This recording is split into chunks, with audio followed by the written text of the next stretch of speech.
नमस्कार, स्वागत है आप सबका आपके यूट्यूब चैनल एग्जाम टेस्ट पे। जैसा कि आपको पता है कि हम लोग 12th का हिंदी हम लोग पढ़ रहे हैं और हम लोग शुरू किए हैं पद को का अध्ययन करना और इसके समरी को देखना और इससे जुड़े सभी बातों को, सभी अर्थों को समझने की कोशिश करना हम लोग का टारगेट रहा है। पिछले 10 दिनों से हम लोग यही करते आ रहे हैं। सभी चैप्टर में पद जो लेखक हैं, सभी चैप्टर्स के लेखक के हम लोग परिचय करते हैं और उसके बाद जो कविताएं दी गई हैं उसके बारे में हम लोग अध्ययन करते हैं। यहाँ पे जो चैप्टर है वह लिखा गया है प्यारे नन्हे बेटे से।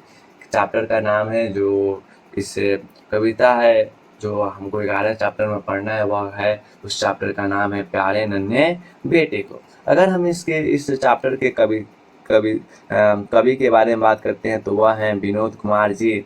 विनोद कुमार शुक्ल इस चैप्टर के कवि कवि हैं। अगर इनके बारे में लेखक परिचय के रूप में अगर हम बात करें कि इनके बारे में हम क्या जानते हैं, तो इनका जन्म 1 जनवरी 1937 को हुआ था और राजनांदगांव जो कि भारत का सबसे बड़ा जिला है, उस गांव में इनका जन्म हुआ था। छत्तीसगढ़ में रहने वाले थे। अगर हम इनकी बेटी के बारे में बात करते हैं तो इंदिरा गांधी कृषि विश्वविद्यालय से इन्होंने एसोसिएट प्रोफेसर ये रहे हैं, मतलब कि इंदिरा गांधी कृषि विश्वविद्यालय में ये प्रोफेसर रहे हैं। अगर इनके सम्मान की बात करें, इनको कौन कौन से सम्मान से नवाजा गया है, तो इनको रघुवीर सहाय स्मृति पुरस्कार 1992 में मिला। दयावती मोदी कवि शेखर सम्मान 1997 में मिला। साहित्य अकादमी पुरस्कार 1999 में मिला है। यानी कहने का मतलब है कि इनकी जो हिंदी साहित्य है इसमें बहुत ज़्यादा इनका योगदान रहा है। अगर हम इनकी कृतियों के बारे में बात करें, लगभग जय हिंद एक क्या है, कविता संग्रह है। एक वह आदमी नया गरम कोट पहनकर चला गया, यह भी एक इनकी कहानी है। विचार की तरह ये कहानी 1981 में इसकी प्रकाशन हुई थी। कुछ सब कुछ होना बचा रहेगा, सब कुछ होना बचा रहेगा 1992 में इन्होंने लिखा था। अतिरिक्त नहीं 2001 में लिखा था। नौकर का कमीज, पेड़ का कमरा, ये सब इनकी कृतियाँ रही हैं।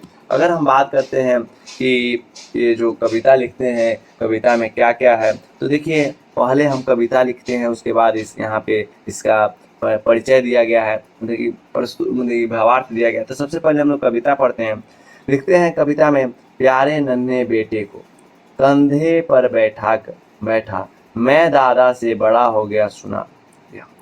आप बच्चे को देखते होंगे कि बच्चा जब छोटा होता है तो हम लोग लाड प्यार से उसको कंधे पर बैठा लेते हैं और जब बैठा लेते हैं तो वह कहता है कि पापा या भैया, जो भी जिसको भी आप बैठाते हैं, अगर बच्चे को बेटा है या भतीजा है तो उसको बैठाते हैं, तो वह क्या होता है, वह बोलता है कि मैं आपसे बड़ा हो गया हूँ। वह बोलता है कि प्यारे नन्हे बेटी को कंधे पर जब बैठाता है वह, तो मैं बड़ा हो गया है दादा, यह बोलता है बच्चा। और यह कभी कहते हैं कि जब भी मैं अपने छोटे से बच्चे को अपने कंधे पे बैठाता हूँ तो वह बोलता है कि दादा मैं आपसे बड़ा हो गया।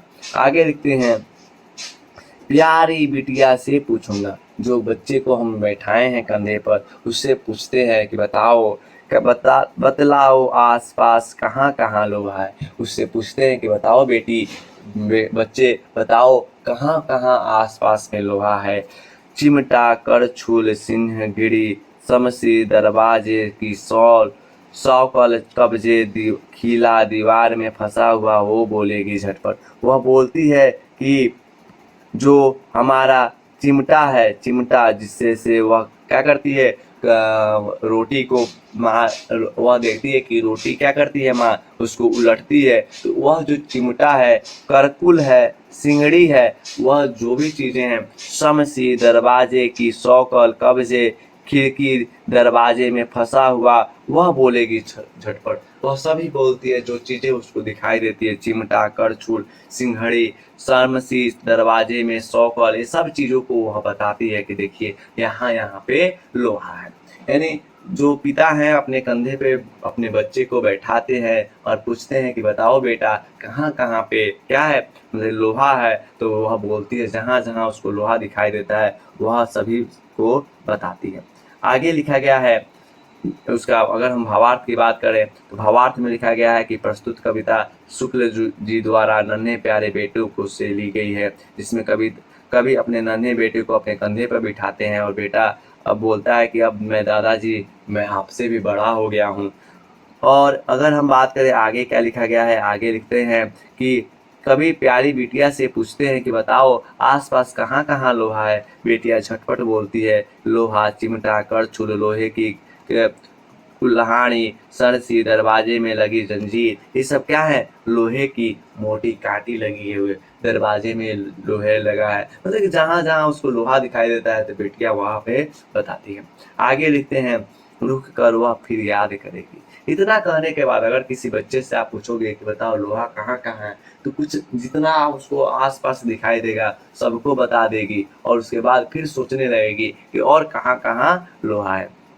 एक तार लोहे का लंबा, वह याद करती है कि एक तार भी लगा हुआ है आंगन में, कहाँ, लोहे का, तो लंबा सा लकड़ी के दो खंभों पर, दो खंभों के बीच में वह तार लगा हुआ है। तना बंधा हुआ बाहर सूख रही जिस पर भैया की गीली चड्डी। यानी वह कह रही है कि एक तार भी लगा हुआ है आंगना में और वहां पे क्या है, दो खंभों के बीच में वह तार को टाइट बांधा गया है और उसी पे भाई के कपड़े सूख रहे हैं। फिर लिखा गया है कि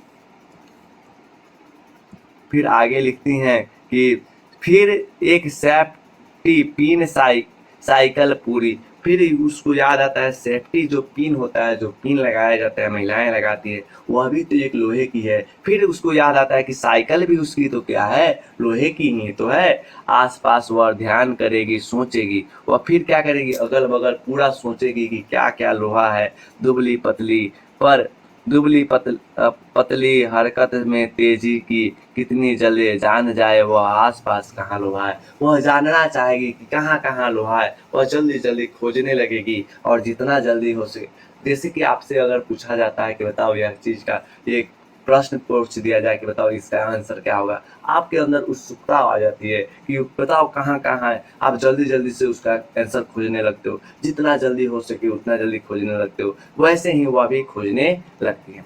आगे लिखा गया है इसके बारे में कि उन्होंने क्या कहा गया है, तो ये फिर पुनः लिखा जाता है। जब भी आप अब मतलब कि किसी भी चीज का क्या लिखें, सारांश लिखें या उसका भावार्थ लिखें, तो जरूर लिखें कि किसके द्वारा रचित है। तो यहाँ पे आप जानते हैं कि प्यारे नन्हे बच्चे बेटे को यह जो चैप्टर है यह विनोद कुमार शुक्ल जी के द्वारा रचित है। तो इस बात को आप मेंशन करेंगे और बोलेंगे कि वह क्या करते हैं, अपनी बेटी से पूछते हैं कि कहाँ कहाँ लोहा है। बेटी याद करती है और उसको याद आता है कि खंभों के बीच में क्या है, एक तार लगा हुआ है, उस तार में क्या है, लोहा आपको दिखाई देता है, उसको दिखाई देता है जिसपे उसके भाई के कपड़े सूख रहे होते हैं। ठीक है, इसके अलावा सेफ्टी पिन, साइकिल, ये सब ये उसको याद आते हैं। पुनः वह आसपास ध्यान देती है और सोचती है, वह पतली सी छोटी सी बच्ची सोचती है कि कहाँ कहाँ लोहा है, वह जानने का पूर्णतः प्रयास करती है। फिर आगे लिखा है, आगे कहते क्या है, मैं याद दिलाऊंगा। अब इतना होने के बाद वो जो पिता है वह अपने बेटे को मतलब बच्ची को याद दिलाते हैं, जैसे सिखलाऊंगा बिटिया को, बेटी को सिखलाते हैं। फावड़ा, कुदाली, तंगिया, बसुली, खुरपी, जो पास में खड़ी बैलगाड़ी है, चक्के का पट्टा जो है, बैलों की घंटी जो गले में कसी हुई घंटी के अंदर जो लोहा है, ये सब क्या है, लोहे की है। यानी जो पिता के समकक्ष जो भी चीजें हैं, जो भी चीजें पिता को दिखाई देती हैं, उन सब के याद दिलाएंगे, बतलाएंगे कि फावड़ा, कुदाली, टंगिया, बसुई, खुरपी, जो भी बैलगाड़ी के जो भी खड़े चक्के हैं, उसमें बैलों की घंटी में जो गोल लोहा लगा है, ये सब तो लोहा ही है, उसको समझाएंगे। फिर पत्नी भी याद दिलाएंगी, यानी जो बच्ची है उसकी माँ भी याद दिलाएगी और अपने बेटी को समझाएगी कि बाल्टी सामने कुएं में लगी लोहे की घिरनी, कुआं से जो पानी निकालती है बेटी तुम, उसमें भी जो घिरने लगी है वो भी तो लोहे की है।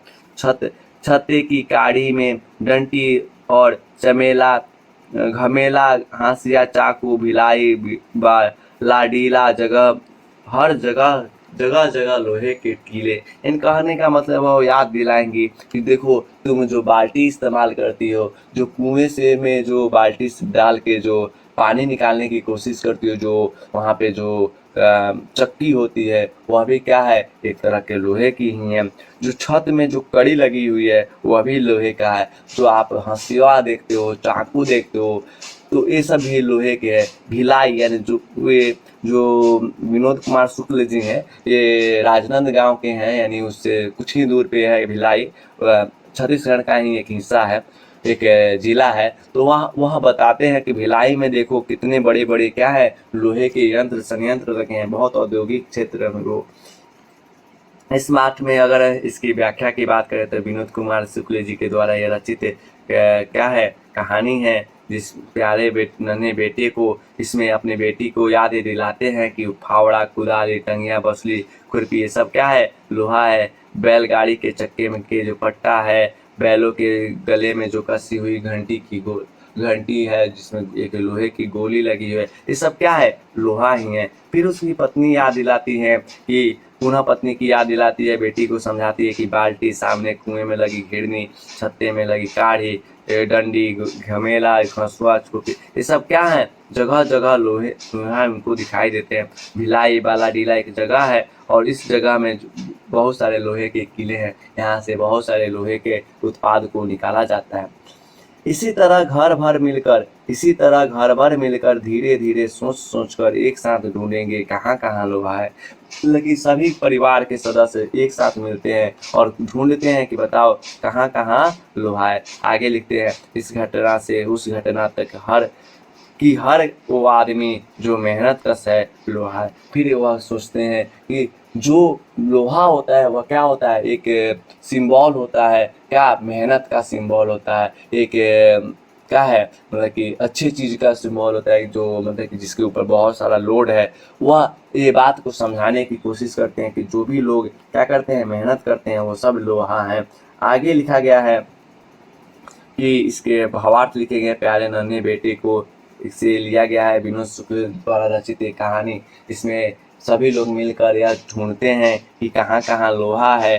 कभी को महसूस होता है कि लोहा कदम कदम पर व्याप्त है, कभी महसूस करता है कि वह हर वो व्यक्ति जो परिश्रम के सहारे अपनी जीविका को चलाता है वह क्या है, लोहा है। यानी परिश्रम का मतलब ही लोहा है। आप सुने भी होंगे कि का मतलब है कि काम जो है ना लोहे के समान है, यानी बहुत मजबूत है। यानी कहने का मतलब परिश्रम है, परिश्रमी है। हर वो औरत दबी सताई बोझ उठाने वाली लोहा, जल्दी जल्दी मेरे कंधे से ऊंचा हो लड़का, लड़की के का हो दुल्हा प्यारा, उस घटना तक कि हर वो आदमी जो मेहनत कश लोहा है, और वो औरत दबी सताई उठाने वाली बोझ उठाने वाली लोहा है। यानी वो कहते हैं कि जितने भी महिलाएं हैं, जितने भी क्या है महिलाएं हैं, जितने भी लोग हैं जो क्या है दबे सताए हुए हैं, वे सब क्या है, लोहा है। बोझ जो भी उठाता है, जो भी बोझ उठाता है वो सब क्या है, लोहा है। लोहा का काम क्या होता है, बोझ उठाना। जैसे साइकिल है, कुछ भी है, वह क्या करता है, लोहे के इस्तेमाल से हम लोग क्या करते हैं, बोझ को उठाते हैं। वह कहते हैं कि जो बच्चा है हमारे कंधे पे, वह भी एक तरह से लोहा है। कहने का मतलब है कि वह भी एक तरह से, उसको भी हम हमारा यही आशय रहता है कि वह भी जल्दी से बड़ा हो, कमाने लगे और अपने जीवन में मेहनत करे। यानी वह भी मेहनत करेगा, परिश्रम करेगा, तो वह भी क्या है, एक तरह का लोहा है। लड़की का जो दूल्हा है, यानी लड़की का जो वर है, वह भी अच्छा हो, यह भी एक तरह से लोहे वाली बात है। यानी कि एक संघर्षपूर्ण बात है। अगर जो भी मेहनत करने वाले, जो भी औरत हैं, महिला हैं, पुरुष है, जो भी दबे सताए हुए लोग हैं, सभी लोग जो बोझ उठाते हैं, वे सब लोहा है। कभी इसी के माध्यम से कहना चाहते हैं। इसका अगर हम भावार्थ की बात करें तो भावार्थ आप ऐसे लिखेंगे कि प्रस्तुत पंक्ति जो है नन्हे प्यारे बेटे से ली गई है, जो कि विनोद कुमार शुक्ल के द्वारा रचित है। इसमें कहते हैं कि प्रत्येक औरत जो अत्याचार सह रही है, दुखों का बोझ उठा रही है, वह सब क्या है, लोहे के समान है, वह मजबूत है। लोहा कहने का मतलब मजबूत है, परिश्रमी है। आगे लिखते हैं कि प्यारी बिटिया पिता सोचकर यह कहते हैं कि बेटा जल्द बड़ा हो जाओ, लड़का लड़की का प्यारा दूल्हा मिल जाए, ये भी क्या है, जिससे कि उसकी शादी हो सके, ये भी क्या है, एक तरह का लोहा है। यानी कहने का मतलब है, यह भी क्या दर्शा रहा है कि यह भी दर्शा रहा है कि जो भी चीज़ें हैं वह मतलब कि कहने का मतलब है कि परिश्रम के सहारे ही जीविका चलता है। हर चीज़ में क्या होता है, मतलब कि कंपटीशन है, कंपटीशन ही क्या है, एक तरह का लोहा है। परिश्रम के सहारे अपनी जीविका चलाता है जो भी व्यक्ति, वह सब क्या है, लोहा है। जो भी महिलाएं हैं जो सताई जा रही हैं, वो भी क्या है, लोहा के समान है। इस प्रकार इस पाठ का आपका जो प्यारे नन्हे बेटे को हमने समझा दिया। मुझे उम्मीद है कि आपको यह चैप्टर अच्छा लगा होगा और आप इसको बढ़िया से अध्ययन करेंगे। और चलिए ठीक है, यहाँ तक यहीं पे आपका क्लास रोकते हैं। 2 चैप्टर और बाकी है, उसका भी हम लोग हल करेंगे। आज की क्लास यहीं पे रोकता हूँ। धन्यवाद।